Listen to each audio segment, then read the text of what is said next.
দক্ষিণ পূর্ব রেলওয়ে কর্তৃপক্ষ ইতিপূর্বে বিজ্ঞাপন দিয়ে কিছু ট্রেন বাতিলের কথা ঘোষণা করেছিলেন, কিন্তু তারা আবার নতুন বিজ্ঞপ্তি দিয়ে জানিয়েছেন যে এর মধ্যে কিছু ট্রেন যথারীতি টাইম টেবিল অনুসারে চলবে। সেই ট্রেনগুলি হল 18045 Shalimar Hyderabad east coast express, যার যাত্রা শুরুর তারিখ 11, 12, 26 ও 27 ফেব্রুয়ারি।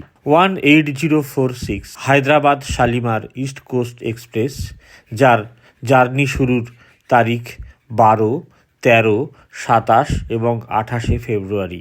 12774 সেকেন্দ্রাবাদ শালিমার এক্সপ্রেস, যার যাত্রা শুরুর তারিখ 13 ও 27 ফেব্রুয়ারি। 18111 টাটানগর যশবন্তপুর এক্সপ্রেস, যার যাত্রা শুরুর তারিখ 15 ও 22 ফেব্রুয়ারি। 18112 যশবন্তপুর টাটানগর এক্সপ্রেস, যার যাত্রা শুরুর তারিখ 11, 18 ও 25 ফেব্রুয়ারি। এই ট্রেনগুলি পূর্বে দেওয়া বিজ্ঞপ্তি অনুযায়ী বাতিল থাকবে না। এই ট্রেনগুলি যথা নিয়মে তার পুরনো টাইম টেবিল অনুযায়ী চলাচল করবে বলে দক্ষিণ পূর্ব রেলওয়ে কর্তৃপক্ষ বিজ্ঞপ্তি দিয়ে জানিয়ে দিয়েছেন।